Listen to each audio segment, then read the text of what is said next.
వాళ్ళంతటి వాళ్ళే అట్లాంటి సంప్రదాయాల్లో నలుగుతుంటే మనం ఫీల్ అవటం ఏమైనా బాగుంది. అసలు ఎందుకు కనపడలేదు రామదాసుకి అన్నారు. తానీషాకి ఎందుకు కనపడ్డారో చెప్పారు.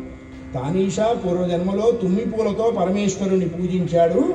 ఈ జన్మలో వాడికి మా దర్శనము. అది విశేషమైనది. ఏమీ తెలియని ఒక అమాయకుడు పరమేశ్వరుని పూజిస్తే ఆయన ప్రత్యక్షమైతే నీకేం కావాలి అని అడిగాట ఈశ్వరుడు.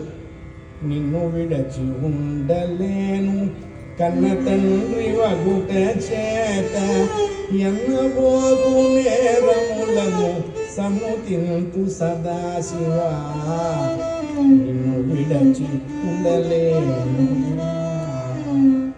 సరేరా ఏమి ఇమ్మంటావు నీకన్నాడు. వాడికి ఏం కోరుకోవాలో కూడా తెలియదు. ఎక్కడో విన్నాడు కాళ్ళు నెత్తి అని. ఓ స్వామి ఏ నాయనా నా కాళ్ళు ఎప్పుడు నేను ఎత్తిన ఉండాలా?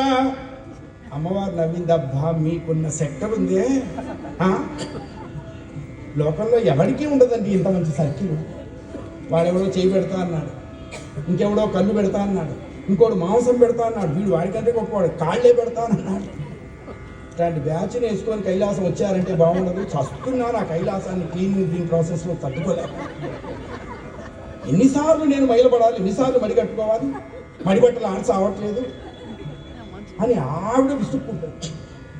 పరమేశ్వరుడు అన్నట్టు పిచ్చిదానా, మన పిల్లలు మనల్ని తన్నినప్పుడు మనకు ఆనందం ఉంటుంది.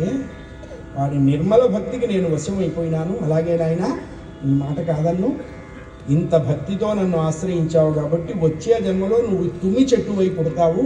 నీకు పూసే పూలు పాదాల ఆకారంలో ఉంటాయి.